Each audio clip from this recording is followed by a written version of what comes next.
नाज़रीन, सॼी सिंध जियां रोहिणी में बलोच कल्चर डे मल्हायो पियो वञे। बलोच अवामी इत्तेहाद पाकिस्तान पार्टी जे अॻवाननि पारां मेहरान टीवी सां ॻाल्हाईंदे पंहिंजा वीचार कुझु हिन रीत वंडिया आहिनि। तफ़सील ॾिसूं था सैफुल्ला बलोच जी हिन रिपोर्ट में।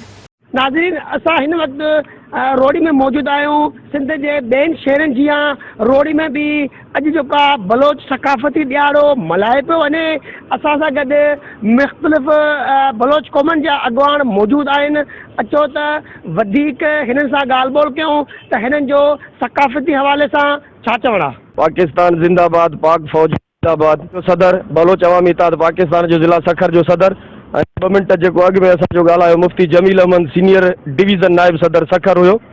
बलोच अवामी इत्तेहाद पाकिस्तान जे तरफ़ां अल्हम्दुलिल्लाह ज़िले सखर में त मुख़्तलिफ़ प्रोग्राम थींदा रहंदा, लेकिन हिन प्लेटफार्म तां बलोच अवामी इत्तेहाद पाकिस्तान जे प्लेटफार्म तां पहिरियों दफ़ो रोड़ीअ में हिन इलाइक़े में इहो प्रोग्राम थी रहियो आहे। छो त हल्दी आहे चंद माण्हुनि सां उन खां बाद हज़ारनि लखनि जे तादाद में इंशाअल्लाह आइंदा जे लाइ इंशाअल्लाह असां ॼाण था उन्हनि सभिनी खे अॼु को कल्चर ॾींहुं बलोच कल्चर डे मुबारक हुजे। मां अल्लाह बख्श बलोच मरकज़ी नशरियात इत्तला जो सेक्रेटरी। शुक्र अल्हम्दुलिल्लाह अॼु असांखे ख़ुशी महसूस थी आहे। अॼु बलोच ॾियारो आहे पूरे पाकिस्तान लेवल ते। अल्हम्दुलिल्लाह असांखे तमामु ख़ुशी महसूस थी आहे ऐं इंशाअल्लाह आइंदा भी ईअं मल्हाईंदा रहंदासीं पाकिस्तान लेवल ते। ऐं पाकिस्तानी बलोच भाइरनि खे तमामु खे मुबारक अॼोके ॾींहं जी। टंडे जो इमाम बग जतोई मेंबर असांजी टीम अॼु मौजूदु आहे। अॼु असां ख़ुशीअ जो ॾींहुं मल्हाईंदासीं सिंधियुनि जे बारे में। इंशाअल्लाह बलोच सिंधी जेके बि आहिनि सॼे पाकिस्तान वारा असां ॾींहुं था मल्हायूं। वरी इहे ॾींहं बि ईंदा रहंदा।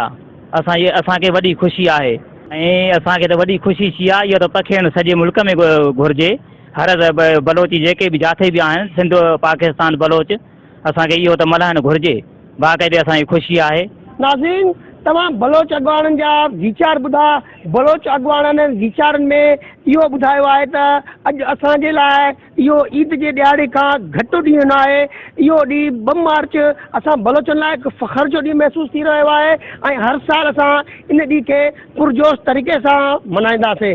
कैमरामैन सरफराज शर सां गॾु सैफुल्ला बलोच, मेहरान टीवी न्यूज़ रोड़ी।